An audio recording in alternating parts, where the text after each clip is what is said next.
ውድ ጠለስ ሚዲያ ቤተሰቦችና ታዳሚዎች ሰላም ጤና ይስጥልን። ይህ በጠለስ ሚዲያ ባሳየ ደርቤ የሚቀርበው የህዳር 19 ቀን 2018 ዓ.ም ይዘውትር ፕሮግራማችን ነው። በዛሬው ፕሮግራማችን ልዩ ወቅታዊ ጉዳዮችን፣ መረጃዎችን እና ዕለታዊ ክንውኖችን ወደ እናንተ የምናደርስ ይሆናል።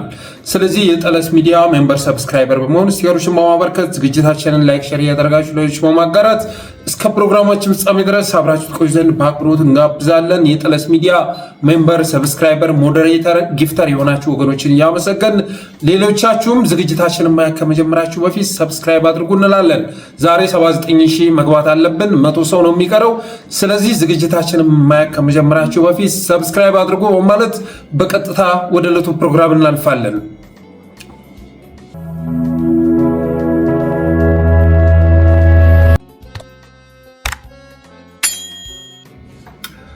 አንዳንድ ጊዜ ህዝብ ያልተረዳውን ወይም ደግሞ ጊዜ ያልገለጠውን እውነት መናገር ዋጋ ቢያስከፍልም ውሎ ሲያደርገን ለካ ልክ ነበር የሚል ሙገሳ ያመጣል። ለምሳሌ ያህል በአንድ ወቅት ጌታቸው ረዳ ስለ አብይ ማንነት ብዙ ማብራሪያዎችን ሰጥቶ የነበረ ቢሆንም የኢትዮጵያ ህዝብ ግን እውነቱን ባለማወቁ ብቻ ሳይሆን ከጌታቸው ረዳ ይልቅ ከአብይ ጋር ከህወሓት ይልቅ ከብልጽግና ጋር መሰለፍ በመምረጡ የተነሳ ብሎም በኢትዮጵያ ሲከሰቱ የነበሩ ችግሮችን ህወሓት ነው የሚጠነስሳቸው የሚለውን የአገዛዙን ልፈፋ በስሱም ቢሆን ያምን ስለነበረ ጌታቸው ረዳ የሚናገራቸውን ነገሮች ከሚቀበለው ይልቅ የሚያስተባብለው ይበዛ ነበር፣ በአንድ ወቅት ማለት ነው። አብይ መለኮታዊ አቅም አለኝ ብሎ ማመን እንደሚፈልግ አውቃለሁ፣ ግን የለም አቅም መለኮታዊም ምድራዊም አቅም እንደሌለው አውቃለሁ። ግን ስለፈለገ ስላልፈለገ የሚከፍተው የሚዘጋው ባምባ የለም። አሁን ከቁጥጥር ውጭ ወጥቷል። ትችላለህ ብለውት መኪና የፈታ ጀማሪ መካኒክ ማለት ነው ብልጽግና መሪ አሁን የገጠመው ሲቹዌሽን መኪናውን ፈተሽ እንዴት መግጠም እንዳለብሽ አታውቂም። ሁሉ ነገር ተዘበራርቋል። አሁን አብይ ፈጥሮት ያለን ክራይሲስ ልትፈቷች። በነገራችን ላይ አብይ እና የሚመራው ብልጽግና የፈጠሩት ጥፋት የሚመስለኝ አንድ ጽሑፍ ሳነብ ነበር። ዝም ብሎ አጋግለውት አንድ ሰው መካኒክ ነህ ብለውት መኪና የፈታ ሰው ነገር ነው የሚታይ ማለት አንዳንድ ነገሮች ላይ በቃ በራሱን ችሎ መኪና ፈቶ ኋላ መግጠም ያቃተው ሰውዬ ጉዳይ ነው አሁን ይታየኛል። ህወሓትን የሚያስነፍቀው የአብይ መራሹ ኦህዴድ ሴራ ገደብ እያጣ ሲመጣ ግን ጌታቸው ስለ አብይ የሚናገራቸውን ንግግሮች የሚያስተባብል እየጠፋ ይመጣ ጀመረ። ቀስ በቀስ ደግሞ የጌቾን ያለፉ ንግግሮችም ጭምር እየቆራረጡ እኛ አልሰማ ብለን ገገምን እንጂ ጌቾ እኮ ነግሮን ነበር የሚለው ኢትዮጵያዊ ቁጥር ቲክቶኩንና ፌስቡኩን መቆጣጠሩ አልቀረም። አሁን አብይ ካልኩሌሽኑን አሳምራቀ። ስለዚህ በዚህ ውጊያ እርግጠኛ የነበረው ምንድነው? የትግራይ ጦር ቢያንስ ኢሳያስንና የሻዕቢያን ሰራዊት ያዳክማል ብሎ እርግጠኛ ነበር። አማራም ይዳከምለታል። ከዛ በአዲስ ጉልበት ለሽመልስ ልዩ ኃይል ብሎ ይሰበሰቡት አለ። እሱን ደግሞ ይዞ ታንክ ያንጋጋ አስመራ ይገባል። ቀይ ባህር ድንበራቸው ነው ይላል። የሚያሳዝነው ነገር ታዲያ ድፍን የኢትዮጵያ ህዝብ የአብይን ጨካኝነት፣ ውሸታምነት፣ ዘረኝነት፣ አምባገነንነት፣ አቆርቋዥነት ተረድቶ ድጋፉም በነፈገበት የስርዓቱና የጠቅላዩ ደጋፊ የነበሩ ቀንደኛ ካድሬዎች አንገታቸውን ጎንበስ አድርገው ተቀናቃኞችን ሲዋጉበት የነበረውን ቀንዳቸውን ለመደበቅ በሚጥሩበት አብይ ወደ ሚዲያ መጥቶ የሚናገራቸው ንግግሮች በተለያዩ ፕላትፎርሞች ሲጫኑ የአንድ ዩቲዩበር ያህል ተመልካች ባጡበት የአብይን ድምፅ መስማት የተጠየፈ ሀገር በተፈጠረበት ሰዓት ያ የአብይን የተለያዩ ባህሪዎች እየዘረዘረ አብይ ማለት እኮ በማለት ስሙን በተደጋጋሚ እየጠራ ሲያብራራልን የነበረው ጌታቸው ረዳ ለጠቅላዩ ፈርሞ የገደለውን ስብዕና ወደ ልዕልና ሊያሸጋግር መምጣቱ ነው። በአንድ ወቅት አብይን ዩናይትድ አረብ ኤምሬትስ አታድነውም፣ ቱርክ አታድነውም እና ማንም አያድነውም ብሎ ነግሮን የነበረው አይተ ጌታቸው ረዳ በህዝብ ልብ ውስጥ የሞተውን ጠቅላይ ሚኒስተር ሊታደግ ወደ መድረኩ ሲወጣ የሽሬ እናቶች ምንድነው የምታወራው ብለው ንግግሩን አቋረጡት። ወደ ፕሪቶሪያ ልካው የነበረችው እናት ድርጅቱ ህወሓትም እኛ ሳናውቅ የፕሪቶሪያው ስምምነት ውስጥ እናት ድርጅትን መካድና ከእንጀራ እናት ጋር መዋደድ የሚል አንቀጽ ፈርመሃል እንዴ እያለች ምርመራ ስታደርግበት ከቆየች በኋላ እንዲህ አይነት ፖለቲካማ ቦሌ ላይ ካልሆነ በቀር መቀሌ ላይ አይፈቀድም በሚል ውሳኔ ጠርዛ ወደ 4 ኪሎ ላከችው። ታዲያ ግን ጌታቸው ያጋጠመው ጉዳይ ከአቅምና ችሎታ ማነስ፣ ነገሮችን ካለመረዳትና ከመሳሰሉ ነገሮች የሚቀዳ ሳይሆን አሰላለፍ ያመጣው ችግር ነው። ማለትም ለምሳሌ ያህል ለህወሓት በሚጫወትበት ሰዓት ጨዋታው በቡድን የሚካሄድ በመሆኑ በጋራ ማጥቃትና በጋራ መከላከል የተለመደ ነው። በዚያ ላይ ደግሞ ከቡድኑ ጀርባ ደጋፊ ህዝብ አለ። ብልጽግና ጋር ለመጫወት ስትፈርም ግን የቡድኑ አሰልጣኝ ወይም አምበል አቅም ያላቸው ተጫዋቾች ብቃታቸውን ተጠቅመው ቡድኑን ከፍ ወዳለ ከፍታ እንዲያሸጋግሩት በመፍቀድ ፈንታ የተጫዋቾቹን አቅም በማክሸፍ የሚታወቅ ነው። የጨዋታውን መግ አምበሉ የሚሰራውን ፋውል በማስተባበልና በመከላከል ላይ የተመሰረተ ነው። ቡድኑን ደጋፊ አልባ ያደረገው አምበሉ አብይ አህመድ ህዝብ እያየው የሚሰራውን ፋውል አልሰራም እያሉ ሲከራከሩና ሲያስተባብሉ መኖር ነው። በዚህም የተነሳ ቡናን ማንጣት ወተትን ማቅላት የሚችል አንደበት አላቸው ተብለው የሚታሰቡ ሁሉ ከአብይ ጎን በተሰለፉ ቅጽበት ድምፃቸው ለህዝብ ጆሮ ይቅርና ለራሳቸውም ጭምር የሚቀፉ ሆኖባቸዋል። የትኛውንም ግለሰብም ሆነ ህዝብ ማሳመን የሚችል አንደበትና የንግግር ብቃት እንዲሁም እውቀት አላቸው የሚባሉ ታዋቂና አዋቂ ሰዎች ለብልጽግና ፈርመው መክሊታቸውን ለመጠቀም ሲያስቡ ተቀባይ ይቅርና አድማጭ በማጣታቸው የተነሳ ዕጣ ፈንታቸው ህዝብ ጋር ሲበጫሸቁ ውሎ ማደር ሆነዋል። ለዚህ ምክንያቱ ደግሞ አረመኔያዊ ድርጊቶችን በመፈጸም ወይንም ደግሞ ባለማስቆም የሚታወቀው አገዛዝ የሚከተለው መርህ ከህዝብ ጋር እንድትጣላና ከህዝብ ልብ እንድትወጣ የሚያደርግ እንጂ ህዝብን አሳምነህ እንድታመጣ የሚያደርግ አለመሆኑ ነው። ለምሳሌ ያህል በእስልምናውም ሆነ በክርስትና የምትታወቅ የሃይማኖት መሪ ከሆንክ ከቤተ እምነትህና ከተከታይህ ተጣልተህ እንድትርቅ እንጂ እሱንና አማኙን እንድታስታርቅ አይፈቅድልህም አብይ አህመድ። በመሆኑም ዳንኤል ክብረትን ስትመለከት ከአማራውና ከትግሬው ብቻ ሳይሆን ከቤተ ክርስቲያኗም ጋር ተጣልቶ አንቺ ሞዓ ተዋህዶ ያልሰራሁልሽ እንደው ታይኛለሽ እያለ በተዘዋዋሪ ሲዘትባት ትሰማለህ። እነዚህ አካላት የመንግስትን ትኩረት ማዛባት ስለፈለጉ አንዱ ያን ኔትወርክ ነው የተጠቀሙት። እሱ ኔትወርክ ደግሞ በደንብ ሰርቶላቸዋል። ያን ሁሉ ብጥብጥ አምጥቷል። በየትኛውም የቤተክርስቲያን ታሪክ የምታገኛቸው ሃይማኖታዊ መፍትሄዎች አይደሉም። ሃይማኖታዊ መፍትሄዎች እኮ አሉ። እንጹም፣ እንጸልይ፣ እንስገድ፣ ሱባኤ እንያዝ ሃይማኖታዊ መፍትሄዎች ናቸው። እንሰለፍ፣ ጥቁር እንልበስ፣ ይህን እንደዚህ እናድርገው። ቤተክርስቲያን እኮ በእንትኗ ነጭ ነው የምትለብሰው። እንደውም ፈለግም እንጂ ኦሮሚያ ውስጥ እኮ ከ7000 በላይ አብያተ ክርስቲያናት ነው ያሉት። እሺ የኦሮሚያ መንግስት የኦርቶዶክስ አማኞች እንዳይኖሩ ከፈለገ ከ7000 አብያተ ክርስቲያናት በላይ ምን ይሰራሉ እዛ ውስጥ? ሁሉም ቦታ ያሉት እኮ መገደል ነበረባቸው።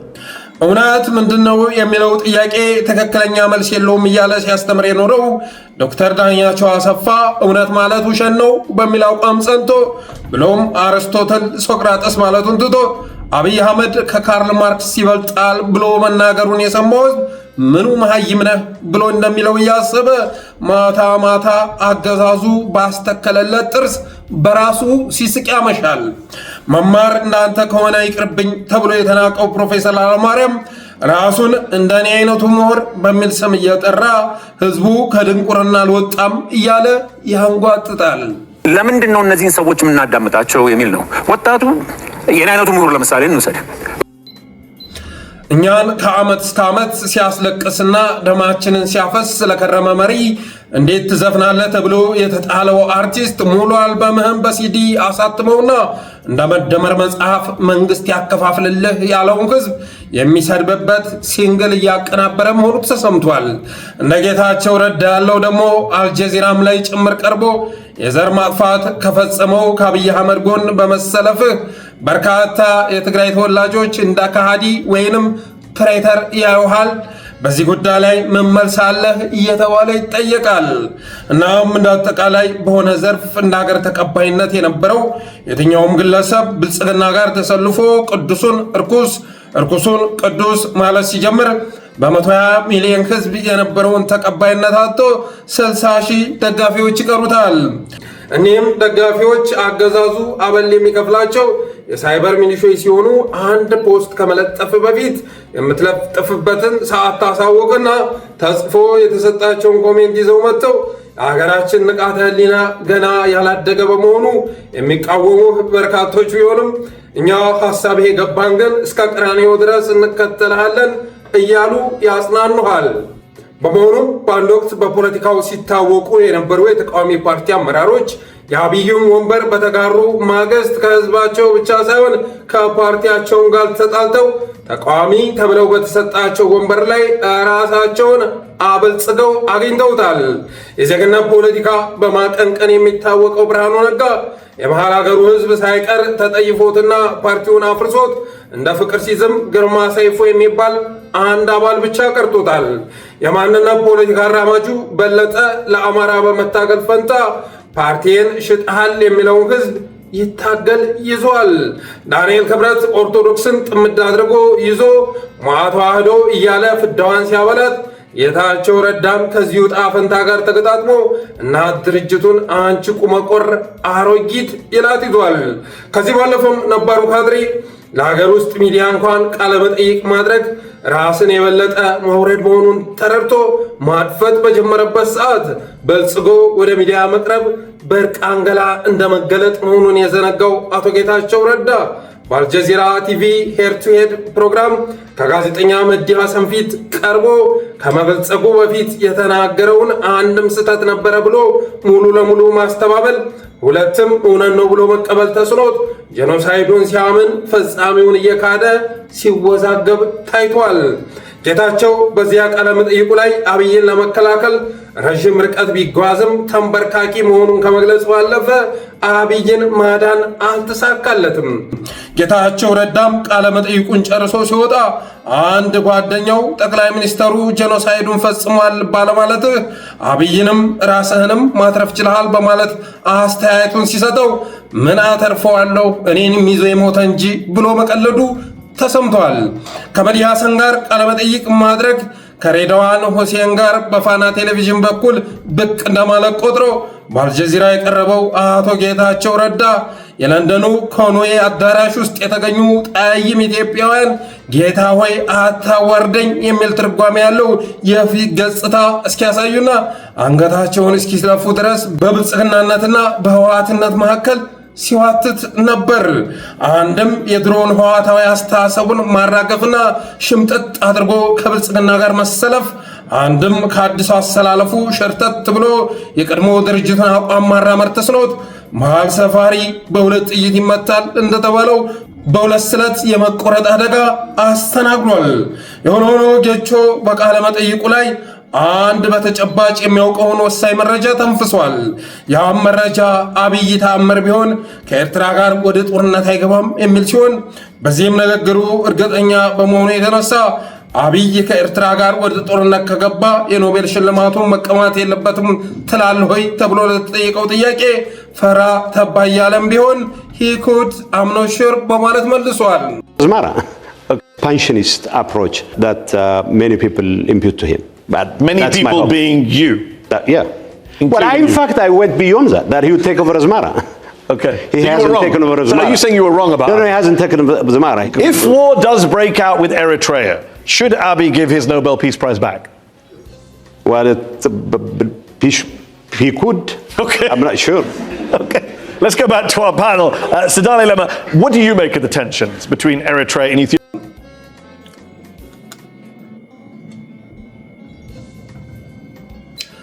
ከዚህ ባለፈ ግን ጌታቸው ረዳ ከአልጀዚራ ጋር ያደረገው ቃለ መጠይቅ በአብይ አህመድ ሊወደድ ቀርቶ ከመጠን በላይ እንደተጠላ ከወደ 4 ኪሎ የተገኘው መረጃ ያመለክታል።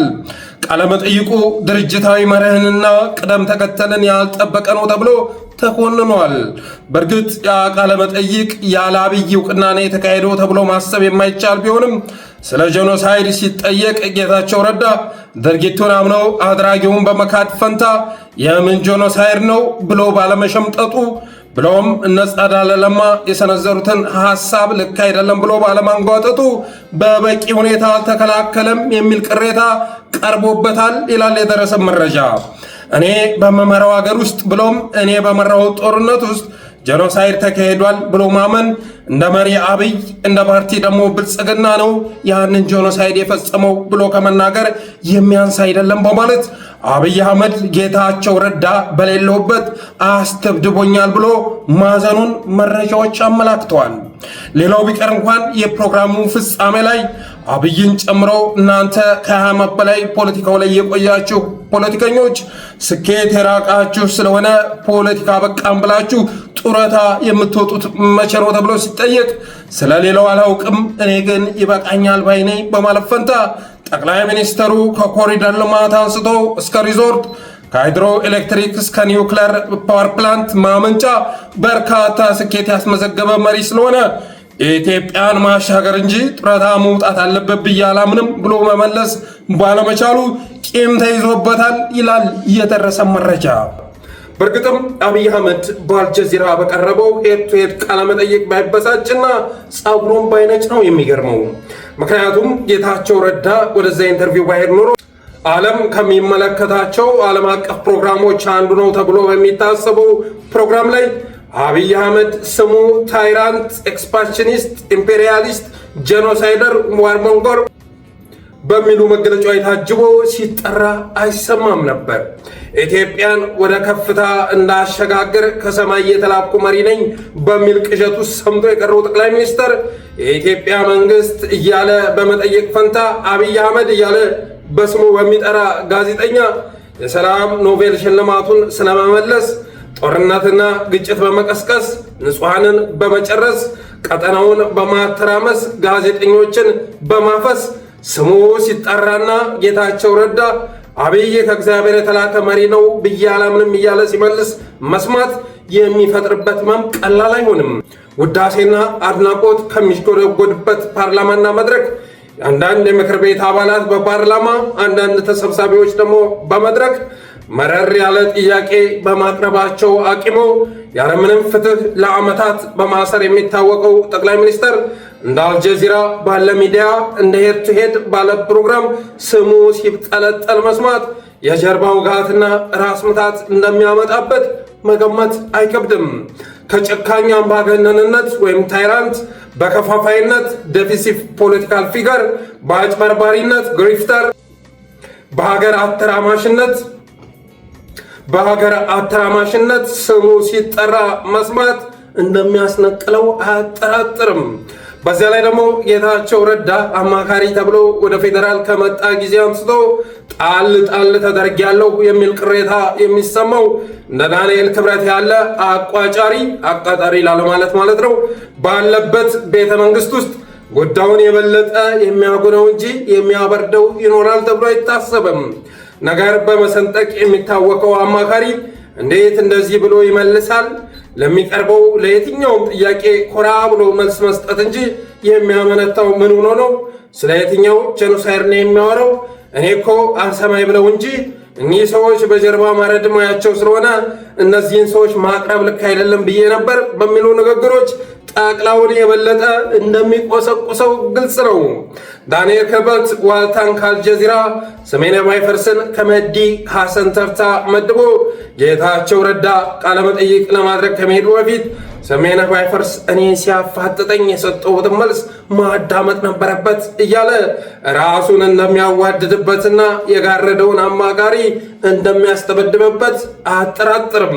ታዬ ደንደዓ ከቀረበበትና ስለ እርሶ ከተናገረበት ሚዲያ በላይ ጌታቸው ረዳ የቀረበበትና ስለ እርሶ ታላቅነትና ህልመኝነት ምንም ሳይናገር የወረደበት የአልጀዚራ ሚዲያ ከባድ የስብዕና ግድያ አድርሷል የሚል ግብረ መልስ ለጠቅላዩ እንደሚያቀርብለት አያጠራጥርም። እርግጥ ነው። እንዳለመታደል ሆኖ ግን አብይ አህመድ የሚሆን ዳንኤል ክብረት ለማዕድ ጥያቄዎች ከጌታቸው ረዳ የተሻለ መልስ ቢኖራቸውም ቀርበው ማስተባበያ ለመስጠት የጌታቸውን ረዳ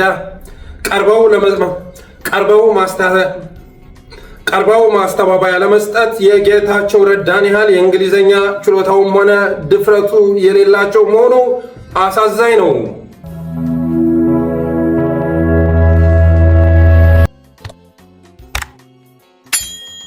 ወደ ቀጣዩ ርዕሳችን ከመሸጋገራችን በፊት ከላይ በተናገርነው ነገር ላይ አንዳንድ ነገሮች ስንጨምር የጌታቸው ረዳ ቃለ መጠይቅ በትናንትናው ዕለት ተለቋል እና ጌታቸው ረዳ የሰራው ስራ ያልገባቸውና የጌታቸው ረዳ ቃለ መጠይቅ 4 ኪሎ ላይ የፈጠረው ስሜት ምን አይነት እንደሆነ ያልሰሙ ካድሬዎች ጌታቸው ረዳን ሲዋድሱት ተሰምተዋል። ግን ጌታቸው ረዳ ደግሞ በሚገርም ሁኔታ የአብይ አህመድን ገመና እንዲወጣ ነው ያደረገው። በዛ መድረክ ላይ በአንደበቱ ባይናገርም በነ ጸዳለ ለማ እና በጋዜጠኛው አማካኝነት አብዛኛው የአብይ አህመድ ማንነቶች፣ መገለጫዎች ይፋ እንዲሆኑ ሆኗል። ስለዚህ አብይ አህመድ በበቂ ሁኔታ አልተከላከለልኝም፣ መመለስ ያለበትን መልስ አልመለሰም ብሎ ቢቀየም የሚገርም አይደለም። ከዛ ውጭ ግን በአብይ አህመድ ዘመን ለዛውም አብይ አህመድ በመራው ጦርነት ላይ ጄኖሳይድ ተፈጽሟል ካለ ጄኖሳይደሩ አብይ አህመድ ነው ብሎ እንደመናገር የሚቆጠር ነው። ፐርሰናሊ ስለ አብይ አህመድ ሲጠየቅ ስፔሲፊካሊ ከሌኖ ማለት አልፈልግም በማለቱ የተነሳ ለጠቅላይ ሚኒስትራችን ተከላከለልን እያሉ ይገኛሉ። ሌላው እንግዲህ ወልቃይት ላይ ማይካድራ ላይ ጭምር አማራዎች ላይ በርካታ ግፍ ቢፈጸምም ጄኖሳይድ ቢፈጸምም በዚህኛው መድረክ ላይ ልክ እንደ ሌሎች መድረኮች ሁሉ ምዕራብ ትግራይ የተባለ የተጨፈጨፈው ህዝብ እንደ ጨፍጫፊ ተደርጎ ሲቆጠር ነበር። ይሄ የነ ኮሎኔል ደመቀ፣ የነ አሸተ ደመለው፣ የነ ጋሻው መርሻ፣ የነ ቹቹ አለባቸው፣ የነ ጧሂር መሐመድ የመሳሰለው የጎንደር የተወሰኑ ኤሊቶች ምርጫ በመሆኑ የተነሳ የምርጫችሁና ያገኛችሁት እንላለን። እንኳን ወተን ብስጭታችንን ምናምን ልንገልጽ ይቅርና የቀረበው ነገር በዛ ደረጃ በመቅረቡ ደስ ብሎኛል። በግሌ ደስ ብሎኛል። ሰው የስራውን ሲያፍስ ደስ ይላል። ከአብይ አህመድ ጋር መሰለፍ ያን ጊዜ አብይ እያድበሰበሰው ሲመጣ እንግዲህ ጦርነቱ የተካሄደው እኮ እንደምታስታውሱት በአማራና በአፋር ክልል ላይ ነው አይደለም? ያ ጦርነት የተካሄደው እኔ ልታዋጣው ሪታ የሚል መጽሐፍ ላይ ብዙዎቹን አንጾኪያ ላይ የተፈጸመውን፣ ቆቦ የተፈጸመውን፣ ጭና ላይ የተፈጸመውን፣ በርካታ ቦታዎች ላይ የተፈጸመውን ጭፍጨፋ ጽፌዋለሁኝ። አብይ አህመድ ግን ያስተላለፍ ለውጥ ማድረግ ፈልጎ ስለነበረ እነዛ ነገሮች እንዲደበዝዙ አደረጋቸው ማለት ነው። እንዲደበዝዙ ሆነ እና የሆነ ሰዓት ላይ ደግሞ በኢሰመኮም ሪፖርት የተገለጸ ነገር ነበር። ለምሳሌ ከአንድ ዓለም አቀፍ ተቋም ጋር ወደ ወልቃይት ሄደው ጥናት ካደረጉ በኋላ የማይካድራው ጭፍጨፋ በግልጽ መፈጸሙን አምነው መጥተው ነበር። ኦህዴድ ግን አማራን ጎዳው ብሎ ያ ነገር እንዲድበሰበስ ሆነ። ዛሬ ያ ጭፍጨፋ የተፈጸመባቸው ኃይሎች ጨፍጫፊዎች ተብለው ስማቸው ሲጠራ ነበር። እነ ኮሎኔል ደመቀ ዘውዱ የስራቸውን ውጤት አግኝተዋል። አብይ አህመድ የስራውን ውጤት አግኝቷል። ጄኖሳይደር እየተባለ ስሙ ሲጠቀስ ነበር ሲያድበሰብስ ቆይቶ መጨረሻ ላይ ግን አማራውን አጠቃለሁ ብሎ ከፍ ከፍ ሲያደርግ የነበረው ባርቆ እላው ላይ ወርዶበታል። በተረፈ ግን በአብይ አህመድ ዘመን የተፈጸመ እስከሆነ ድረስ የትግራይ ጄኖሳይድ የተባለው ማለት ነው አብይ በመራው ጦርነት ላይ የተፈጸመ እንደመሆኑ መጠን ጄኖሳይዱን ማመን ማለት አብይ አህመድ ፈጽሞታል ብሎ እንደመናገር የሚቆጠረው። በተረፈ አብይ አህመድ በታይራንት እየተባለ ኤክስፓንሽኒስት፣ ኢምፔሪያሊስት፣ ጄኖሳይደር፣ ዋርሞንጎር እየተባለ ስሙ ሲጠራ መስማት ለአብይ አህመድ ትልቅ ህመም እንደሚያመጣ ጥርጥር የለውም። የኢትዮጵያ መንግስት እየተባለ እንኳ ልክ እንደ ሌሎች ዓለም አቀፍ ሪፖርቶች በዛ ደረጃ ቢጠራ አድበስብሶ ሊያልፈው ይችላል። አብይ አህመድ እየተባለ ስሙ እየተጠራ በዛ ደረጃ ዓለም በሚከታተለው ትልልቅ የዓለም መሪዎች በሚከታተሉት ሚዲያ ላይ በጄኖሳይደርነት ሲወቀስ ከመስማት በላይ አብይ አህመድን የሚያመው ነገር ይኖራል ተብሎ አይታሰብም።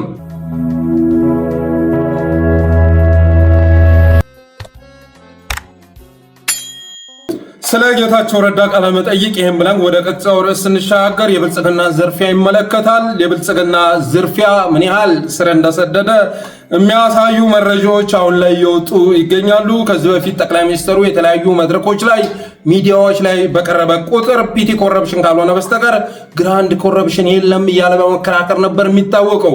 እንደ መንግስት እንደ ስርዓት ሌቦች አይደለንም፣ አንዳንድ ግለሰቦች ግን ፒቲ ኮረፕሽን ላይ የተሰማሩ ሊኖሩ ይችላሉ እያለ ቢያንስ ከ100 ጊዜ በላይ ተናግሯል። እነዛን 100 ቪዲዮዎች የማሰባሰብ ስራ እየሰራው ነው። ራሳቸውን አስችዬ የምለቃቸው ይሆናል። አብይ አህመድ ተመሳሳይ ንግግር ስለ ሙስና በተጠየቀ ቁጥር ሙስና የሚባል ነገር የለም እያለ የመለሰባቸውን ንግግሮች አሰባስቤያቸዋለሁ። ስለዚህ በቅርቡ የማወጣቸው ይሆናል። ይሁንና ግን በቅርቡ እየወጡ ያሉ ነገሮች በአጠቃላይ ሲታዩ ብልጽግና እንደ ስርዓት ሙስና ውስጥ ገብቶ የመዘፈቅ ተግባር ውስጥ መሰማራቱን የሚገልጹ ናቸው። ለምሳሌ ያህል በራሱ በአገዛዙ እንኳን የተዘገቡትን ስንመለከት በነገራችን ላይ በህገወጥ የተለያዩ ተግባራት ላይ የተሰማሩ አመራሮችም ባይሆኑ ባለሀብቶች ተብለው የሚጠቀሱ በሙሉ የብልጽግና ተላላኪዎችና ካድሬዎች መሆናቸው እንዳይዘነጋ። ስለዚህ ባለፈው በህገወጥ የገንዘብ ዝውውር የተሰማሩ ተብሎ ከመቶ በላይ ብላክ ማርኬት ላይ የተሰማሩ ተብሎ መታሰሩ የሚዘነጋ አይደለም። በቅርቡ ሪፖርተርም ላይ በወጣው እና በተለያዩ የመንግስት ሚዲያዎችም እንደተዘገበው የ5.6 ቢሊዮን ብር የማዳበሪያ ኪሳራ ማዳበሪያ ብቻ 5.6 ቢሊዮን ብር ኪሳራ ያስከተሉ አመራሮች የታሰሩ ተብሎ 11 አመራሮች በቁጥጥር ስር መዋላቸውና ክስ እንደተመሰረተባቸው የሚዘነጋ አይደለም። ግን ቁጥራቸው 11 ብቻ አይደለም። በሚኒስተር ደረጃ ያሉት አልተነኩም። ግብርና ሚኒስተር ለምሳሌ ይመለከተዋል። የማዳበሪያ ጉዳይ ሚኒስተር ጌታው ይመለከተዋል። ግን እነዛ በቁጥጥር ስር አልዋሉም። የተወሰኑ ስራ አስፈጻሚዎች ናቸው የታሰሩት። ቁጥሩም 5.6 ቢሊዮን ብር ሳይሆን እስከ 22 ቢሊዮን ብር ይደርሳል ነው የሚባለው። በአብይ አህመድ ትዕዛዝ መሰረት ተቀንሶ ይቅረብ ይሄ ነገር። 22 ቢሊዮን ብር ከማዳበሪያ ከሰርንካል መንግስት ናችሁ ወይ የሚል ቅሬታ በዓለም አቀፍ ደረጃም ጭምር የሚያመጣ ስለሆነ አበዳሪዎቻችንም አይኤምኤፍ፣ ወርልድ ባንክ የመሳሰሉ በዚህ ደረጃ ነቅሳችኋል የሚል ትችት ስለሚያመጣብን ቁጥሩ ይቀነስ ተብሎ ነው ወደ 5.6 ቢሊዮን እንዲወርድ የተደረገው። ሌላስ የ100 ቢሊዮን ብር ግብር ሰውረዋል ተብለው የታሰቡ የስፖርት አወራራጆች 24 ተጠርጣሪዎች ማለት ነው። በዚህ በቤቲንግ በተለያየ ዘርፍ የተሰማሩ ትናንትና በቁጥጥር ስር መዋላቸው ተሰምቷል። 100 ቢሊዮን ብር ግብር እስኪያጭበረብሩ ድረስ ያን ያህል ደረጃ ሊጓዙ የቻሉት አመራሩ ጋር ተቀናይተው የሚሰሩ በመሆናቸው የተነሳ ነው። በእርግጥ እንደዚህ አይነት ነገሮችን ብልጽግና ሲያመጣ ነጋዴዎች የሰሩትንም ለመበዝበዝ አቅዶ ቁጥሩን ከፍ ሊያደርገው ይችላል። 100 ቢሊዮን ብር ግብር ያጭበረብራሉ የሚል እምነት የለኝም በበኩሌ። ግን የሰሩትን መንጠቅ መቀማት ሲፈልግ ትንሽዬ ነገር ካገኘ እሱን አጉኖ አስፍቶ በማቅረብ ገንዘባቸውንም መቀበል ፈልጎ ሊሆን ይችላል። የሆነ ሆኖ ግን የ100 ቢሊዮን ብር ግብር አጭበርብረዋል የተባሉ 24 የስፖርት አወራራጆች በትናንትናው ዕለት በቁጥጥር ስር መዋላቸው ተሰምቷል። ሌላውስ ኤም አልትራ ኤዱኬሽን ኮንሰልታንሲ የሚል ኮንሰልታንሲ ድርጅት ከፍታ የነበረችው ቤተልሔም ታደሰ በተከታታይ ሶሻል ሚዲያ ላይ ስሟ ሲጠራ የነበረችው ግለሰብ በትናንትናው ዕለት አመሻሽ ላይ በቁጥጥር ስር መዋሏ ተሰምቷል። እንግዲህ ይቺ ግለሰብ ከ500 በላይ ኢትዮጵያውያንን አጭበርብራለች። ከያናናቸው ከ600 ሺህ ብር በላይ በመቀበል ቢያንስ ወደ 300 ሚሊዮን ብር አካባቢ የማጭበርበር ስራ ሰርታለች። ወደ ውጭ ሀገር ልካቸዋለሁ እያለች በና አርቲስት ሩታ መንግስትአብ፣ በና አርቲስት ዳናይት መክብብ፣ በና አርቲስት አምለሰት ሙጬ፣ በና አርቲስት ሙሉዓለም ታደሰ አማካኝነት የውሸት ማስታወቂያ በማሰራት እነዚህ አርቲስቶች ህግ ባይጠይቃቸው እንኳን ወደፊት በህዝብ መጠየቃቸው የሚቀር አይደለም። አጭበርባሪዎች ጋር አብሮ በመስራት የኢትዮጵያን ህዝብ የማጭበርበር ስራ ሰርተዋል። አምለሰትን በላት፣ ሙሉዓለምን በላት፣ ዳናይትን በላት፣ ሩታን በላት ወይም ሩት የማጭበርበር ስራው ተሳታፊዎች ናቸው። እርግጠኛ ባልሆኑበት ነገር ላይ እርግጠኛ የሆነ መረጃ ሳይዙ የነሱን ፊት በመጠቀም የነሱን እውቅና በመጠቀም በተሰራ ማስታወቂያ ነው ወገኖቻችን ሊጭበርበሩ የቻሉት። በነገራችን ላይ አሁን አርቲስቶች በጣም በገንዘብ በመቸገራቸው የተነሳ እያወቁ ድርጅቱ አጭበርባሪ መሆኑን እያወቁ ምርቱ ጥራት የሌለው መሆኑን እያወቁ ማስታወቂያ ስራ ላይ መሰማራታቸውን አጠናክረው ቀጥለዋል። ስለዚህ መንግስት ባይጠይቃቸው አገዛዙ ባይጠይቃቸው እንኳን ሊተቹ ይገባል። ይህም በማድረጋቸው ሊተቹ ይገባል። ስለዚህ ይህች ልጅም የማጭበርበር ስራ የሰራቸው እነዚህን አርቲስቶች በመጠቀም ነበር። ከዚህ ባለፈም እነ ፋና፣ እነ ኢቲቪ፣ እነ ዋልታ ወደ ቢሮዋ በመሄድ የተለያዩ የፕሮሞሽን ስራ ሲሰሩላን ነበር። ልጅቷ አመራሮችንም የምታጎርስ በመሆኗ የተነሳ የጠቅላይ ሚኒስትሩም ፎቶ አራቱም ግድግዳዋ ላይ ለጥፋ አብይ አህመድን እያመለከች ስትዘርፍ የነበረች አጭበርባሪ በመሆኗ የተነሳ እነ ፋናም እነ ዋልታም እየሄዱ የፕሮሞሽን ስራ ሲሰሩላን ነበር። በነገራችን ላይ የዘመናችን ሌቦች፣ የዘመናችን ሞጫፎች፣ አምታቾች፣ ማንጀራመቾች ወደዚህ ተግባር የሚሰማሩት የጠቅላይ ሚኒስትሩን ፎቶ ለጥፈው ነው። ቢሮአቸው ስትሄዱ ከጀርባቸው የጠቅላይ ሚኒስትር ፎቶ የለጠፉ ሰዎች እነዛ ሰዎች ቆፈር ቢደረግ ተግባራቸው ሌብነታቸው ይወጣል። እርግጥ ነው በሁሉም ሆቴሎች አሁን ላይ የአብይ አህመድን ፎቶ ማግኘት ይቻላል። እነዛ ባለ ሆቴሎች በመመሪያ እንዲለጥፉ ተገደው ነው፣ ትዕዛዝ ወርዶ ነው የለጠፉት። በፍላጎታቸው የጠቅላይ ሚኒስትሩን ፎቶ የሚለጥፉ ባለሀብቶች ግን አጭበርባሪዎች መሆናቸው ግልጽ ነው። ለምሳሌ ያህል በረከት ገበሬዋ የምትባለው ባለፈው እንደውም ጠለስ ሚዲያ ለመጀመሪያ ጊዜ የዚችን ሴትዮ አጭበርባሪነት የሚገልጽ ፎቶ ይዘን መምጣታችን የሚዘነጋ አይደለም። ከስንቄ ባንክ የተበደረችውን ብድር መክፈል ባለመቻሏ የተነሳ ቤቷ በጨረታ ወጥቶ እንደነበር እና ያም ጨረታ ወጥቶ የነበረውን ጋዜጣ አምጥተን አጋርተን ነበር። ሶሻል ሚዲያም ላይ ቫይራል ሆኖ ነበር። በረከት ገበሬዋ ግን ከዚያ መረጃ ከመውጣቱ በፊት አብይ አህመድ እንደው እርሶም ባይሰጡ ምን እንሆን ነበር? አሁን እኔ የሚያሳስበኝ እርሶ ካለፉ በኋላ የሆነ ነገር ቢያጋጥመውት በቃኝ ልጆችን ላሳድግ ቤተሰቤን ልንከባከብ ያሉ እንደሆነ ምንድነው የምንሆነው ጓድ ጠቅላይ ሚኒስትር እያለች ስትጠይቅ ነበር። አንድ ነገር ቢያጋጥመውትስ ምን ሆነው ሳስብ እግዚአብሔር ከነድመ ላይ ቀንሶ ለእርሶ እንዲሰው ጾት እመኛለሁ እያለች ስትበሸከት ነበር። የኢትዮጵያ ሕዝብ ግን ተረድቷል። እንደዚህ አይነት ፖስቶች የሚጋሩት ከዛ ጀርባ ወይ መሬት ሲፈለግ ወይ ከመንግስት የሆነ አገልግሎት ሰርቪስ ማግኘት ሲፈለግ ወይ ደግሞ የአብይን ስም በመጥራት ከሆነ ነገር ለማምለጥ ሲፈለግ እነዚህ አይነት ፖስት እንደሚለጠፍ የኢትዮጵያ ሕዝብ ይረዳል። ከዛ መረጃዎችን ቆፈር ስናደርግ ስንቄ ባንክ ያወጣውን ጨረታ ተመለከት። እሱም ብቻ አይደለም፣ አሁን እስር ቤት ገብታለች። አይ ቲንክ የገባችው ከስንቄ ባንክ ጋር በተገናኘ አይመስለኝም። ተደራራቢ የሆኑ ወንጀሎች ተገንተውባት ነው የሚል መረጃ ደርሶናል። እንደዛ ባይሆን ኖሮ አብይ አህመድም እንድትገባ አይፈቅድም ነበር። እንደዚህ አይነት ፖስት ለጥፋ ያውም አንዳንድ ደናቁርት ካድሬዎች እባካችሁ እቺ ሴትዮ መሪያችንን የምትወድ አገሯን የምትወድ ብልጽግናን የምትወድ ስለሆነች ጉዳዩ በአግባቡ ሊጣራላትና ሊታይላት ይገባል እያሉ ሲለጥፉ አይተናል። ልክ እነ በረከት ገበሬዋ ሁሉ ቤተልሔም ታደሰም የጠቅላይ ሚኒስትሩን ፎቶ ለጥፋ ከ500 በላይ ዜጎችን አጭበርብራለች። በመጨረሻ ግን በቁጥጥር ስር ውላለች። ሌላው በ12.5 ቢሊዮን ዶላር ይገነባል የተባለው የቢሸፍቱ አየር መንገድ ማረፊያ ፕሮጀክት የጨረታ ማጭበርበር ስራ እንደተሰራበት ተሰምቷል። ኦህዴድ ውስጥ ያሉ ሰዎች እንደዚህ ናቸው። የትኛውም ፕሮጀክት ላይ ስርዓታቸውን የሚገረስስ ቢሆን እንኳን ከመብላት አይመለሱም። ኦህዴድ በህወሓትም ጊዜ የሚታወቀው በኢህአዴግም ጊዜ የሚታወቀው በሙሰኝነቱ ነው፣ በሌብነቱ ነው። እኔ እንደውም በአንድ ወቅት ኦሮሚያ ክልል ላይ የሚያንቀሳቀስ ስራ ነበረኝ፣ የፌዴራል ስራ ነበረኝ። ስለዚህ ኦሮሚያ ላይ ስንቀሳቀስ የተረዳውን ነገር እንደ አማራ ክልል ላይ በጣም ሙስና የለም ብዬ እንድመጣ ነበር የሆንኩት።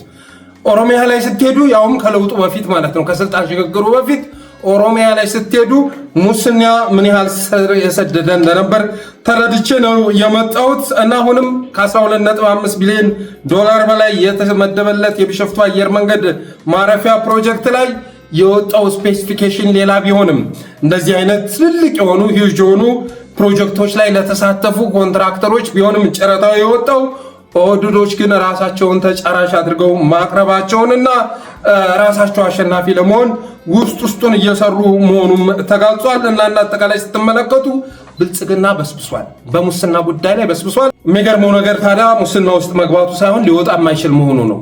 ከሙስና ልውጣ ባለ ማግስት ፍርክስክሱ ይወጣል። ስለዚህ አብይ አህመድ የሆነ ነገር ገኖ ልክ እነ ማዳበሪያው ሲወጣ ዝቅ ያሉትን እያሰረ የሚገኘውም ከላይ ያሉትን ማሰር ከጀመረ እንደ አጠቃላይ ፍርክስክሱ እንደሚወጣ በማመን ነው። ፒቲ ኮራፕሽን አለ፣ በሰዓት ስራ አለመግባት አለ፣ አድሎ አለ፣ በጣም ብዙ ችግሮች አሉበት። ይሄ የተቀረፈ መሄድ አለበት። እስካሁን ድረስ ያሳካ ነው ተቋማዊ ስቴት ኮራፕሽን የለም። እንደ መንግስት የኢትዮጵያን ሀብት ዘርፈን ሌላ ቦታ አንወስድም። የኢትዮጵያን ሀብት በተቻለ መጠን ኢትዮጵያ ውስጥ እናፈሳለን። ይሄ ምንም ማስረጃ ያስፈልገው የሚታይ ነገር ስለሆነ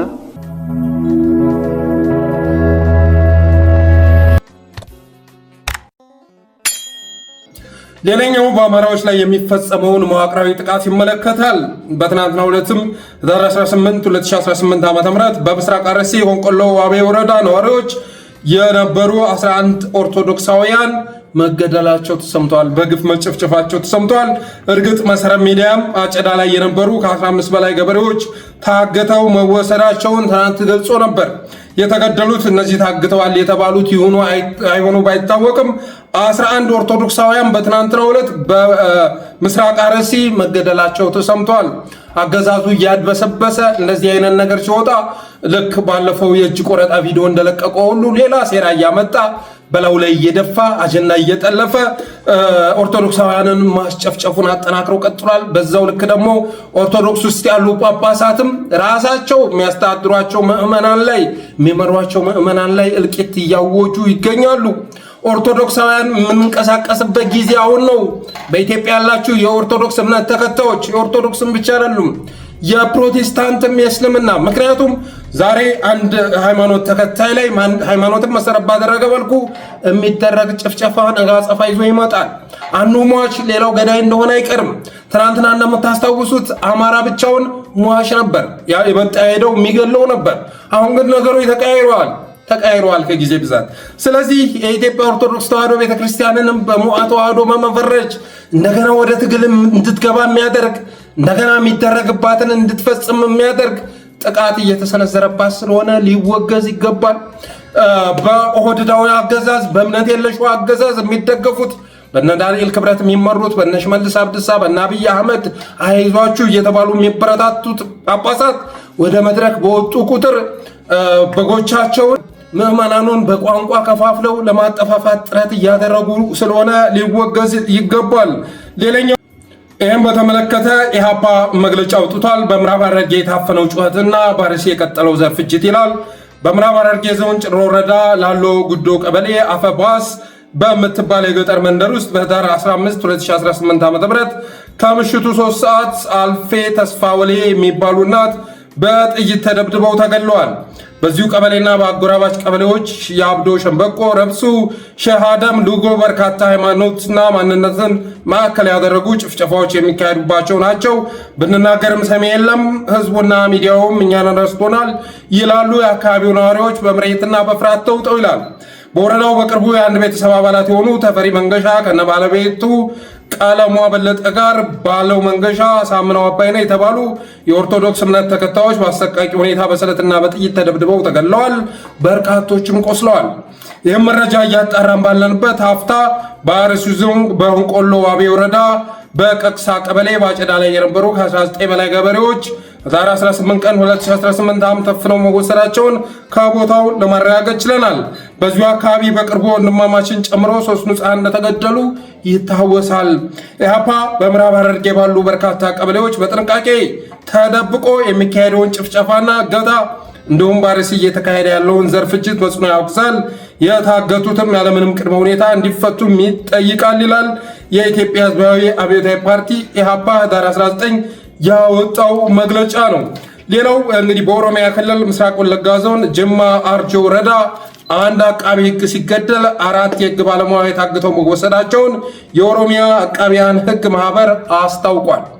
አንድ አቃቢ ህግ ሲገደል 4 የህግ ባለሙያዎች ታግተው ተወስቷል። በኦነግ ሸኔ በሚባለው ታጣቂ ቡድን ማለት ነው። እና እንዳጠቃላይ አገዛዙ እያድበሰበሰ እንደዚህ አይነት ነገር በተጨባጭ የሚፈጸሙትን ነገሮች ከማስቆም ይልቅ ሟችን ገዳይ የሚያደርጉ ሴራዎችን እየደገሰ እና ልዩ ልዩ ቪዲዮዎችን እየለቀቀ በአጀንዳ ላይ አጀንዳ እየደራረበ እልቂቱን ማስፋፋቱን አጠናክሮ ቀጥሏል። በተነገራችን ላይ በሐረርና በአርሲ በቀላሉ ልናቆመው የማንችለው የሶማሊያ አይነት የአይኤስአይኤስ እና የአልሸባብ እንቅስቃሴ በሰፊው እየተሰራ መሆኑን በተጨባጭ የደረሰ መረጃ ያመለክታል። ጊዜው ከረፈደ በኋላ እናቆመ ብንለው ልናቆመው የማንችለው አይታችኋል አይደለ? ኤሎን መስክ ከሰሞኑ ያጋሩትን ባለፈውም አምጥቼ ስክሪን ሪከርድ አሳይቻችኋለሁ። ሶማሊያ ላይ በአሜሪካ ስፔሻል ኦፕሬሽን ከተገደሉ የአይኤስአይኤስ አባላት መካከል ኢትዮጵያውያን በብዛት ተገኝተዋል እና በሀገርም ውስጥ የአይኤስአይኤስ እና የአልሸባብ ሴል በሰፊው እየተፈጠረ ቢሆንም አገዛዙ ግን በነ አብዱጀሊል ሻሊ ካሳ በነ ዳንኤል ክብረት ሴራ ታግዞ ኢትዮጵያ ኦርቶዶክስ ተዋሕዶ ቤተክርስቲያን ላይ ጣቱን መቀሰሩን አጠናክሯል። አሁን ላይ ወሃቢያ የሚባለው በተለይ ደግሞ ቅንጣት ታክል ሃይማኖታዊ ዓላማ የሌለው የአይኤስአይኤስ እና የአልሸባብ የሽብር ቡድን ኢትዮጵያ ውስጥ ገብቶ ሰፊ ስራ እየሰራ ነው። ብልጽግና ግን አሁን ከዳንኤል ክብረት አቻ ሊቆም የሚችል አብዱ ጀሊል የሚባል ካድሬ ያስፈርሟል። ይሄ ወሎ አካባቢ የሚንቀሳቀስ ትናንትና ኪነት ያገነነው አጼ የሚል መጽሐፍ አሳትሞ አጼ ቴዎድሮስን ሲሳደብ ሲያንቋሽሽ የነበረ አሁንም ቢሆን አማራውንና ኦርቶዶክስን ማስጨፍጨፍ መብት ነው ብሎ የሚያምን አንድ እቡይ ከሰሞኑ በጣም እየፈነጨ ይገኛል። አብዱ ጀሊል ሻሊ ካሳ አገዛዙ ደገፈኝ አገዘኝ ብሎ ከነ ሙጂብ አሚኑ ከነ አህመዲን ጀበል በላይ በሆነ ከፍታ አማራዎችን ለማስጠፋት ኦርቶዶክስን ለማስጠቃት ሰፊ ስራ እየሰራ ነው። በነገራችን ላይ የልጅ የሚጽፋቸውን እያንዳንዷን ስክሪንሾት እያደረጉ ማስቀመጥ ያስፈልጋል።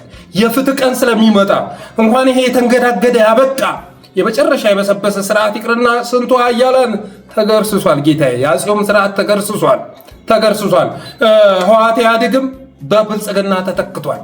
እነዛ ጠንካራ የነበረ የጸጥታ ኃይል የነበራቸው የደህንነት መዋቅራቸው ጠንካራ የነበሩት ህወሓቶችም ተወግዷል። እንኳን ይሄ በሙስና የበሰበሰ ያበቃ እና በዓለም አቀፍ ደረጃ ስሙ ሁሉ የጠለሸ አገዛዝ ይቅርና ስለዚህ እውነቱን ክደው ሰለባውን አንተነህ ሰላቢ እያሉ የሚሳደቡ ሰለባውን ገፊ አድርገው ጠፊውን ገፊ አድርገው የሚያቀርቡ እና እውነቱን የሚያድበሰብሱ እነዚህ ሰዎች የሚሰሩትን ስራ አንድ ባንድ ሰንዶ ማስቀመጥ ያስፈልጋል እላለሁ። በተረፈ ለዛሬ ያለን ዝግጅት ይህን ይመስል ነበር። አብራችሁን ስለቆያችሁ እናመሰግናለን። የጠለስ ሚዲያ ሜምበር ሰብስክራይበር በመሆን ስቲከሮችን በማበርከት ዝግጅታችንንም ላይክ፣ ሸር እያደረጋችሁ ለሌሎች በማጋራት ጠለስ ሚዲያን አበረታቱ ብለን የዛሬ ዝግጅታችንን እንቋጫለን። እናመሰግናለን።